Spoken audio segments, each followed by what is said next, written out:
我的老公出轨了，而我的儿子喊那女人为小妈。人们常说夫妻本是同林鸟，大难临头各自飞。男人可以和你同苦，但并不会和你共甘。原本这话我是不相信的，但直到老公出轨被我发现那天，我才相信。亲情长相守，真情在人间。大家好，我是秋兰，欢迎观看《真情人间》。我和老公相识于校园时期，他家里面很穷，我也就从来没有主动开口向他要求讨要过什么，就连后来结婚也并未要过一分彩礼。或许也就是我这样的懂事，所以才造成了后来的他觉得我高傲自大，没有女人味。妈，你烦不烦呀？你怎么总是这样，一天到晚的没事干嘛？实在不行，你去找份工作呀，闲着就知道管东管西的，活该我爸出轨。你要是再烦我，就去找小妈玩去了。千亿，你再说一遍。我手中端着给儿子准备的牛奶，一脸不可置信地看着我的儿子贺千亿。贺千亿脸上写满了不耐烦，手中拿着手机，头也不抬地继续开口道：妈，你真的很烦，你要我说多少遍？我爸在外面养女人了，你听不明白是不是？我觉得哪个女人比你好，我支持爸爸和你离婚。9岁的男孩子已经算是懂事的年纪了，即使说话再口不择言，也知道轻重。所以老公真的出轨了。前天晚上我在给老公洗衣服的时候，意外发现了老公白衬衫上的口红印子。我向来不喜打扮，最多也就擦个水乳，这口红印子也必不可能会是我的。想到这，我心不由得沉寂了几分，拿着白衬衫的手也不由抖了抖，一股不好的感受油然而生。但我太犟了，心中即使知道答案，也必定要亲口得到答案才肯罢休。拿着老公贺朝阳的白衬衫，快速冲进了卧室，将喝得有点迷糊的老公吵醒，一脸怒意地对着他开口质问：这口红印到底是怎么回事？贺朝阳，你给我好好解释解释，你是不是出轨了？你是不是在外面养女人了？你对得起我吗？面对着我的无理咆哮，贺朝阳的眉头不悦地皱了起来，看了看我手中拿着的白衬衫，像是想到了什么，脸色一沉：林倩，你烦不烦啊？你整天什么事情都不干，就知道在家怀疑这怀疑那的。我每天在外面累死累活的赚钱，回来还要和你玩宫斗、嫌疑侦查剧了。你要是真没事干，出去找个班上，别整天疑神疑鬼的，烦不烦？贺朝阳没有给我任何一个解释，但每一句都是指责、推卸责任，指责我不干正事，疑神疑鬼。说完，贺朝阳再次躺下，头也不回的看都不看我一眼，继续蒙头大睡。结婚10年，我和贺朝阳大学时期在的一起，毕业后就结婚。婚后没多久，我便怀孕，期间因为扶持贺朝阳创业的缘故，差点流产。后来月份大了，为了保胎，我便辞职回家养胎了。我算是远嫁，孩子出生没人照顾。贺朝阳的父母身体不好，也不愿意帮我带孩子，于是从孩子出生、上幼儿园、小学，几乎都是我一手带大的。在我的操持下，贺朝阳没有任何后顾之忧，生意也开始越做越好，从最开始的小地摊转成实体店，慢慢创建了属于自己的公司。但随着生意越做越大，贺朝阳也变得越来越忙，我们之间的沟通交流也越来越少。离婚，那个人是谁？看着自己一手带大的儿子对自己的嫌弃，我心中一颤，鼻腔不由有些酸涩，强忍着怒意，一把抢过贺千亿的手机，死死地盯着儿子，妄图从儿子口中得到答案。贺朝阳一脸愤怒地对着我吼道：“你干什么呀？把手机还我！那个人不就是你的好姐妹杜月笙吗？你能不能学学人家，好好打扮温柔一点吗？”然后又从我手中一把夺过手机，将我撞开，夺门而出。啪！我手中抬着的牛奶摔落在地，伴随着摔着的玻璃四溅而起，将我的脚踝划出一道深浅不一的小血痕。我的心口在滴血，不知道是为了贺朝阳出轨闺蜜而难过，还是因为儿子和我不亲而难过。此刻的我没有心情去收拾和打扫这脏乱不堪的屋子，我的心伴随着贺千亿的出门也一起出逃了。换洗了一下衣服，我很快便打车来到了林倩的个人工作室中。前台认识我，见我的出现也是一脸惊讶，随即又有些为难：“林姐，您怎么来了？我这就去通知杜总，你稍等一下。”我见小冯这副紧张的表情，心中也是一颤。看来自己来的这不是时候呢。我对着小冯笑了，假装看不懂他的脸色，也继续道：“没事，小冯，不用告诉你们杜总，我和他约好了的，他已经知道我要来了。”那好吧。小冯有些迟疑，但也不再说些什么。他不好阻拦我，也只能将我放行。杜月笙的工作室不算大也不算小，走进大门拐个弯，便到了他的办公室中。不等开门，里面便传来了儿子抱怨的声音：“爸，你什么时候才和我妈离婚？她真是管得太宽繁，都烦死了。你这臭小子，再等等，等你小妈同意嫁给我了，我就和你妈离婚。”贺朝阳的语气中充满了宠溺，是我好些年都未曾听到过的。隔着门，我都可以想到贺朝阳的表情。小妈，你就快点答应我老爸的求婚吧！你要是做我妈了，我一定好好孝顺你。贺千亿的抱怨换来了一阵亲和的嗤笑：“哈哈，你这臭小子，要是惹你妈知道了，非得打断你的狗腿。但臭小子，你妈留着还有用，等时机成熟了些，等老豆的补偿款下来了，再让你妈和你爸离婚才好。不然要我和你爸可养不起你，还有你未出生的弟弟啊！那窦叔叔的赔偿款什么时候才下来呀？”我站在门口，脚像是灌了铅一般，沉重到无法迈开下一步。放在门把上的手也怎么都无法用力拨动那门把手。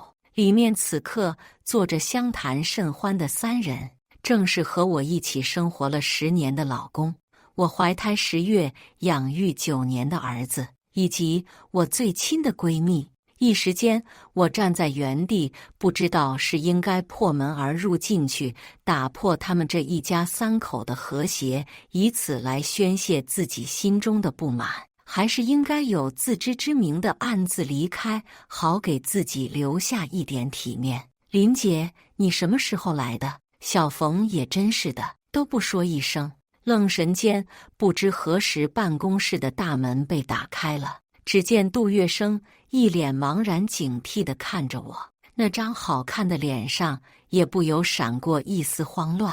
按照刚刚听到的话，我还以为杜月笙早就已经胜券在握，什么都不怕了，但没想到原来他也会怕。没什么，也才刚到，就是贺千亿那臭小子在家里和我闹脾气跑了，我这不担心他，所以追过来了吗？没想到他还真在你这。我看了眼杜月笙，又将目光扫过办公室，最后目光停留在了一脸错愕心虚的贺朝阳父子俩身上，缓缓开口道：“老公，你也在呀？要是知道你在，我就不来了。千亿这个臭小子一点也不听话，就乱跑，你可得好好教训教训他呢。”贺朝阳有些迟疑，但很快就将脸上的惊慌扫荡得一干二净，犹如没有发生什么事一般，笑着看向我：“哦，好，老婆放心，回去我就好好教训这臭小子。我也是刚刚接到了小杜的电话，才知道这臭小子放学躲他这来了。我正打算把他抓回家打断腿呢。哦，是吗？我抬头对向贺朝阳的眼睛，想要看出什么，但此刻的贺朝阳脸上的心虚已经消失得一干二净，仿佛他说的就是实话，他并没有说谎一般。贺千义则低着头不敢看我，想来他并没有将刚刚在家里面对我说出的话告诉贺朝阳这对狗男女。是呀，他们还不想将事情挑破。真的觉得我那么好骗吗？既然想要演戏，那我也陪他们演吧。那可就劳烦老公了，也给小杜添麻烦了，真是抱歉呢。呵呵，林姐说的是什么话？我可是一直把千义当自己孩子看待的，怎么会嫌麻烦？杜月笙脸上也换回了那副温柔淡定自若的表情，看着贺千义的眼眸中仿佛带着慈爱的水花，像极了他们才是真正的母子。但看着杜月笙将手慈爱地搭在贺千义头上温柔抚摸，我心中有些好笑，又有些为自己的愚蠢感到可悲。林姐，你们慢走啊。走出杜月笙的工作室，前台小冯叹了口气，向我挥手道别。很快我带着贺千义便回了家，而贺朝阳却又以公司还有要事的借口离开了。寂静的客厅中再次只剩下了贺千义和我。看着贺千义，我不由有些愤怒和陌生，随后又是一阵无力落寞。把房子打扫干净，你要是敢不听话，我就将你告诉我的话告诉你爸，你看看他会不会打死你。还有，你不要想将我知道真相的事情告诉他们。你不是想要我和你爸离婚吗？只要你乖乖听话，我就会和你爸爸离婚，让我打扫卫生。你疯了吧？这是不可能的事。贺千义一开始是拒绝的，但听了我后面的话，脸上果然露出一丝恐惧，随即又有些不可置信地抬头看着我道：妈，你说真的？你当真同意和我爸离婚？你不是在说谎？贺千义，我怀胎10月所生下的孩子，但却不和我亲近，我不知道哪里做错了什么。说完，他就马上开始干起活了。我冷冷地笑了出来。婚是一定要离的，钱、房子、车，这都是我应得的，凭什么给那对狗男女留着？贺朝阳、杜月笙他们2个一定要遭到报应。留贺千义在家，我转身出门。我在网上联系了一个私人侦探，给我调查杜月笙和贺朝阳2个人是什么时候搞到一起的，还有帮我拍摄2个人的证据。和侦探聊完以后，付完钱，我回家，刚打开门，就看见了贺朝阳冷着脸看着我，贺千义坐在他旁边擦眼泪。贺朝阳一双眼睛瞪着我，生气地说道：去哪儿了？我挑了挑眉，怎么，我什么时候还需要向你汇报行程了？现在我完全不把贺朝阳放在眼里，我就等着这个渣男下地狱。贺朝阳站起身来，牵着贺千义的小手，疯女人。他骂完就带着贺千义出去了，很少见，他这次没有跟我吵。呵呵呵，这是父子2个人出去见狐狸精了吧？果然，没过多久，我的手机就响了，是私人侦探发来的照片。姐，你老公带着女的和小的去酒店了。我点开照片，本以为自己已经心冷，看到这张照片，心里面却难过得无法自己，眼泪控制不住地往下掉。我老公和小三2个人搂在一起，我的儿子在一旁看着，无动于衷，仿佛他们3个才是一家人，而我是外人。我心里面对他们的怨恨更加的深刻。私人侦探又给我发来了一个文档，我打开后是调查贺朝阳和小三的资料。原来2个人在我生孩子之前就已经搞到了一起，至少有4年了。4年，我被骗了4年。甚至我还看见了小三的产检报告。原来杜月笙还怀孕了，看来贺朝阳已经准备好了和我离婚吧？这如意算盘打得真好。忽然又来了一个电话，是公司贺朝阳的秘书。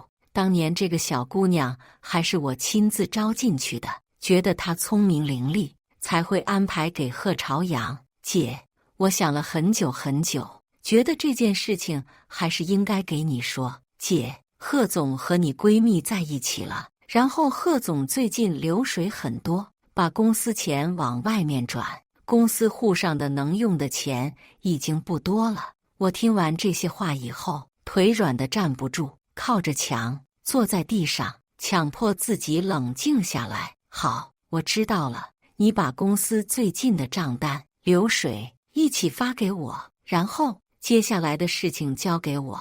公司的法人是我，但是我完全相信贺朝阳，所以才把管理权全部都交给了他。他把钱全部都转走了，空壳公司给我，到时客户、员工、投资方的钱，我这一辈子可能都要在还债里度过了。他好狠的心，我消化了很久这些事，才彻底冷静下来。等贺朝阳带着贺千义两个人满面春风回来的时候，我尽量让忍住想要砍死他的心，还给两个人做了饭。贺朝阳甚至还觉得我知道错了。接下来几天，我装作还是和以前一样，但是侦探那边已经给了我很多照片和视频，内容真是精彩极了，花样很多。但我儿子的老师忽然打来了电话，说是他和同学打架了。挂断电话，我联系了贺朝阳，让他去学校处理贺千义的事，但贺朝阳却说他在开会，随后便挂了电话。再打过去便是已关机。到了学校，在老师办公室外面，就已经听到了尖锐的女声从里面传出来：“小田老师，我希望你不要包庇这孩子，小年纪不学好，将来要是长大了会怎么样？还有他父母呢，怎么还没来？”透过办公室的大门，一道尖锐的女声从屋中传出，隔着大门，我都可以体会得到对方心中的愤怒。身为父母，怎么可能让自己的子女受到一点伤害？若是换作从前的我，定然会比这女人愤怒100倍。我敲响了办公室的大门，然后在众人的目光中走了进去。迎面而来的便是一个打扮很时髦女人的劈脸责骂。我正准备说话，贺千义忽然对着我身后大喊：“哇，小妈，你可算是来了！你再不来，我就要被打死了！”我向后看去，是杜月笙，我曾经的好姐妹，现在却是我老公在外的情人。很快她便愣住了，有些迟疑地对着我开口道：“林姐，原来你在呀！我接到老贺的电话，还以为你不来了呢。谁是你姐？谁年龄大还不一定呢。”我厌恶地看了一眼杜月笙，我和她都不存在什么撕破不撕破脸皮了，这女的根本就是不要脸。听完我的话，杜月笙一下子就红了眼睛：“林姐，我不是。”话还没有说完，眼泪就掉了下来。不知道的人还以为我说了多恶毒的话，好一朵白莲花。许妈妈看了一眼杜月笙，很显然她也讨厌杜月笙这样的人。她恶狠狠地说道：“既然要替你宝贝儿子做主，那咱们便好好清算一下吧。你的宝贝儿子将我儿子的鼻梁骨打断了，今个儿我就把话放这了，没个10万8万的这事算不了。你什么10万8万？你这不是讹人吗？况且我家孩子也被打了。”杜月笙眼泪一下子就被控制住了，他的脸被气得有些青紫，也不知道是因为许妈妈话中嘲讽的意味过浓，还是因为其他原因，此刻竟然失去了原本的那份温柔。反正我不管，动手先打人的可是你们家贺千义，要是不出钱解决的话，那今天就只能打回来了。到时候骨折的是哪里，可就说不定了。思绪回笼，看着正在和许妈妈撕逼的杜月笙，我脑海中闪现无数想法。贺千义那么信任、喜欢杜月笙，要是我真的和贺朝阳离婚了，杜月笙会对贺千义好吗？这样一想，不由我心中也产生了不一样的想法。不止想我还这样做了，小月呀，这事确实是贺千义这小子做的不对，他打了人，确实该还钱。我突然间的开口打断了杜月笙两人的撕逼。只见杜月笙一脸茫然，回头看向我，但很快脸色也变得极其难看。不是林姐，这小义确实放错了，但你可是他妈，你应该替他撑腰，是应该撑腰，但不是一味的惯着孩子。贺千义是我的儿子，难不成你想捧杀？我一脸疑惑地看向杜月笙，将杜月笙看得不由有些心虚。杜月笙本来还想要和我理论什么，但看了看许妈妈，立马像是想到了什么一般，随即又一脸笑意地对着我道：“其实我不是那个意思，林姐，我只是觉得他们开口喊10万8万的也太讹人了。这2年生意不好做，贺哥赚钱也辛苦，我这不是想着能替你们省下一点是一点吗？但小义放错了，确实应该好好管教。既然你在这，那我便也不多管闲事了。我公司还有事情要忙，我就先走了。”杜月笙丢下一句话，便屁颠颠地走了。而许妈妈意味深长地看了看我，又看了看走远的杜月笙，以及被抛弃的贺千义，不禁摇了摇头。贺妈妈，有些事情不是我想要较劲，但就事论事。这样吧，我也不要你10万8万的了，就1万吧。我将钱转给许妈妈，对着小田老师道了个谢。我正要带着贺千义走出办公室的大门，身后又再次响起了许妈妈的声音：“贺妈妈，有些事不怪我们多嘴，但看在你性格挺和胃口的份上，还是多句嘴。这孩子呀，该好好管教就得管教，别让他有奶便是娘的乱认。有些人呀，确实是好人，但有些人看一看就不是什么好人。这女人呀，总不能一直靠着男人过日子。”扔下话，许妈妈拉着她儿子许聪的手，便直接越过我身边，身影很快便也消失在了走廊的尽头。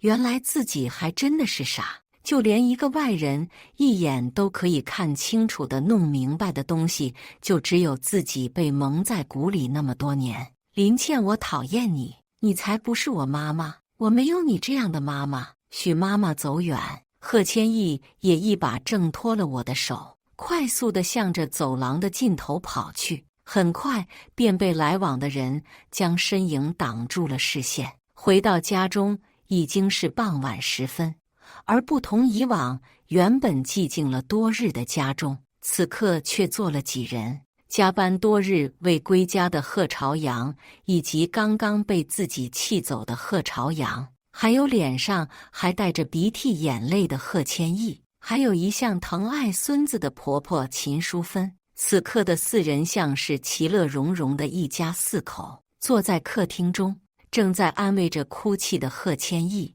见我回来，贺千义不由得向着杜月笙的怀中缩了缩，而婆婆秦淑芬则是一脸愤怒地从沙发上爬起，3步并作1步地走到我面前，伸手指着我的鼻子，便开始破口大骂道：“你这个臭婊子，一天到晚没事干，就知道浪费钱。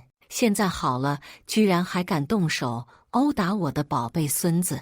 我看你就是不想和我儿子过了，赶紧离婚，别占着茅坑不拉屎。”说着，秦淑芬还不由对着我吐了泡唾沫星子，像是以此才能尊贤她的地位一般。不由我皱起了眉头，心中也了然到底发生了什么事。刚刚才发生的事，贺千义告嘴也不可能那么快，就杜月笙此刻出现在这，也就什么都说得通了。我忍住心中的恶心，瞟了眼婆婆，迈开脚步越过婆婆，径直地走向客厅中。婆婆说的可真好，我一天闲着没事干，就知道浪费钱。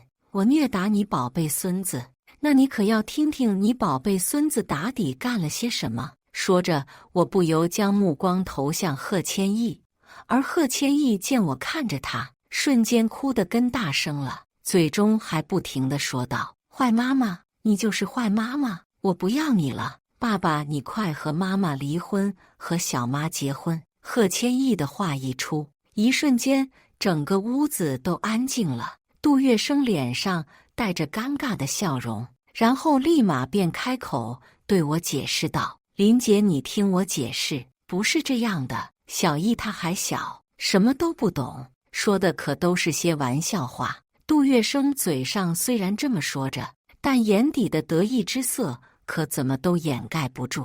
秦淑芬神情一僵，立马又顺着贺千益的话继续说道：“小月呀，你跟他解释些什么？小益说的没错，你是一个温柔体贴的人，你才适合做母亲。”说着，秦淑芬的话一转，对着我又恢复了那副高高在上的嘴脸：“就你这样懒惰的杜甫，什么都不会做就算了。我儿子养了你10年，让你过着富太太的生活，你还真把自己当富太太了。小益说的没错，你不适合做朝阳的妻子。要我说呀，你们俩干脆离婚算了。”看着这样的情景，原是再傻的人也应该看出了问题。原来这一家人合着就我不知道贺朝阳和杜月笙的破事了。我心中暗讽，看向贺朝阳的眼神也不由冷了几分。贺朝阳，贺千益说的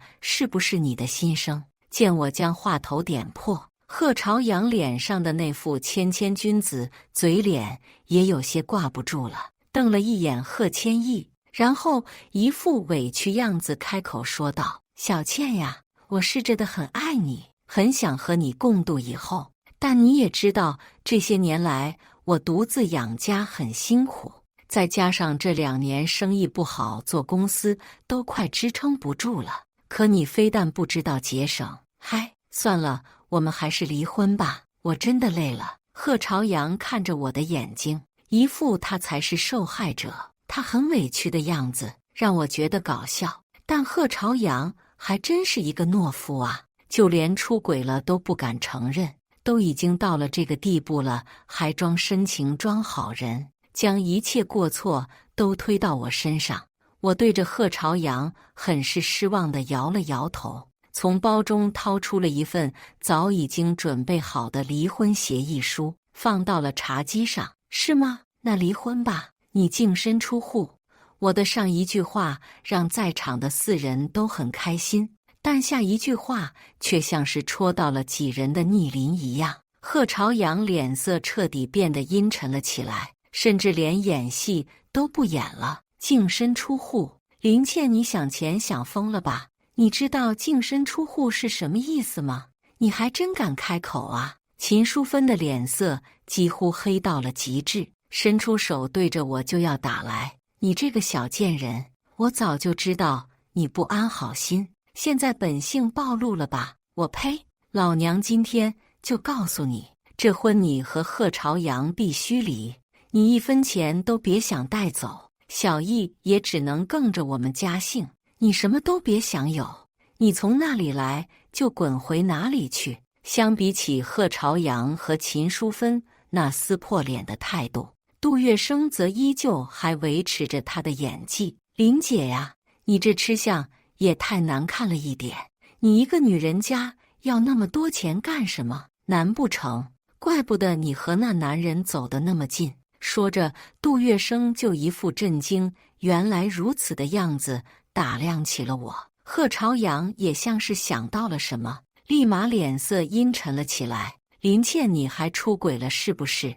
怪不得这些日子你早出晚归，还打扮得花枝招展，原来是拿着老子的钱出去养小白脸了。面对着2人唱戏的表演，我感到想笑，甚至也真的笑了出来。你们2个不去演戏，真对不起你们的演技。